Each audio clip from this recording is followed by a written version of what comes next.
My journey started about 25 years ago, and um, I was going through massage school, and I heard the words Reiki, and I heard the words Reiki for the first time, and I thought, this is something interested me about it. And a friend of mine was going to be meeting a teacher to see if she wanted to study with her. And I said, can I tag along? I'll sit in the coffee shop at a different table, but I just want to tag along. And she said, sure. And when this woman walked through the door, before I even knew it was her, I knew it was her. I locked in on her, and I'm like, she's my teacher. And sure enough, she was my first teacher. Now, one of the amazing things was that she really opened me up. She didn't give me any boundaries. And so I was thrown into this world of doing healing work, and I was taking everybody's stuff on. Yeah, and they would walk away like, oh, this is great. Thanks. And I'm like, sure. And at first it was no big deal. But then after, whatever, 2, 3 years of doing that, I ended up depressed. And I was severely depressed for about 10 years because of it.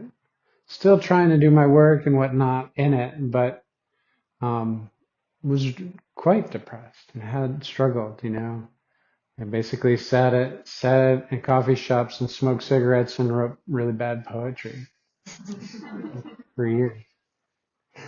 Um, and then I found a teacher, and I went to a session with her, and immediately the first thing she says before she does anything, she goes, "What are you doing?"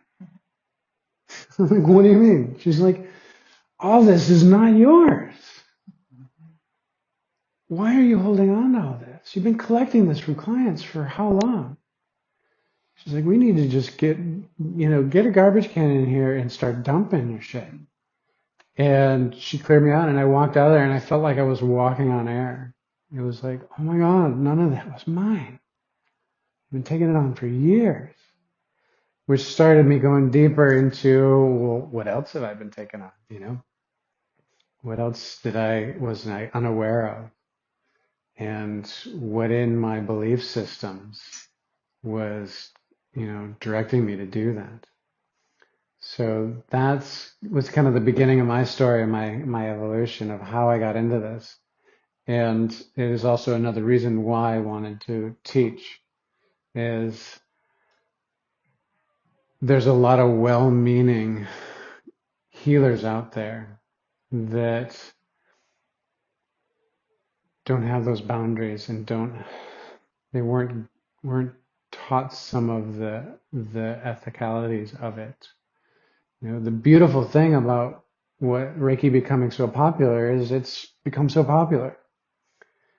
But the challenging thing is it's become so popular, and now you go for a weekend and they give you a certificate and say you're a healer.